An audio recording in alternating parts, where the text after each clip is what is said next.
അതിനേക്കാൾ വലിയ ശത്രു ആക്രമിക്കാൻ വന്നാൽ അതിനേക്കാൾ വലിയൊരു ശത്രുവിന്റെ കൂടെ കൂട്ടുചേർന്ന് പൊതുശത്രുവിനെ കീഴ്പ്പെടുത്തുക എന്നുള്ള ഒരു യുദ്ധതന്ത്രമുണ്ട്.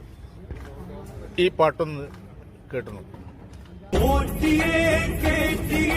സ്വർണം ചെമ്പായി മാറ്റിയേ, സ്വർണ്ണപ്പാളികൾ മാറ്റിയേ, ശാസ്താവിന്ധനമൂറ്റിയേ, സ്വർണം കണ്ടവനാരപ്പ, സഖാക്കളാണേ അയ്യപ്പ, ദ്രോഹം മാറ്റിയതാരപ്പ, സഖാക്കളാണേ അയ്യപ്പ, സ്വർണം കട്ടവനാരപ്പ, സഖാക്കളാണേ അയ്യപ്പ, ദ്രോഹം മാറ്റിയതാരപ്പ, സഖാക്കളാണേ അയ്യപ്പ, തോറ്റിയേ കേറ്റിയേ, സ്വർണം ചെമ്പായി മാറ്റിയേ, സ്വർണ്ണപ്പാളികൾ മാറ്റിയേ.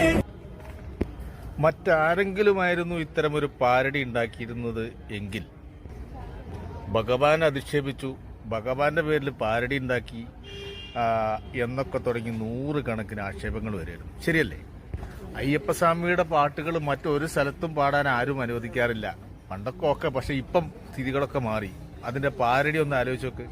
പക്ഷേ ഇടതുപക്ഷക്കാരനും കമ്മ്യൂണിസ്റ്റുകാരനും ആയതുകൊണ്ട് അവന് ഇതിനെക്കുറിച്ച് ഒന്നും എതിർപ്പ് പറയാൻ പറ്റില്ല. ഒന്നാമത്തെ കാര്യം, 2 സ്വർണ്ണക്കൊള്ള കേസിൽ ആരോപിതരായി നിൽക്കുന്നു.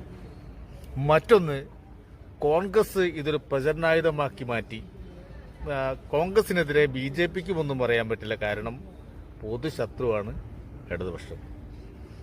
ഇത് BJPക്ക് ഭൂരിപക്ഷമുള്ള ഒരു സംസ്ഥാനമായിരുന്നു കേരളമെങ്കിൽ ഇത്തരമൊരു പാട്ടൊന്നും ഇവിടെ നടക്കില്ലായിരുന്നു. ശരിയല്ലേ?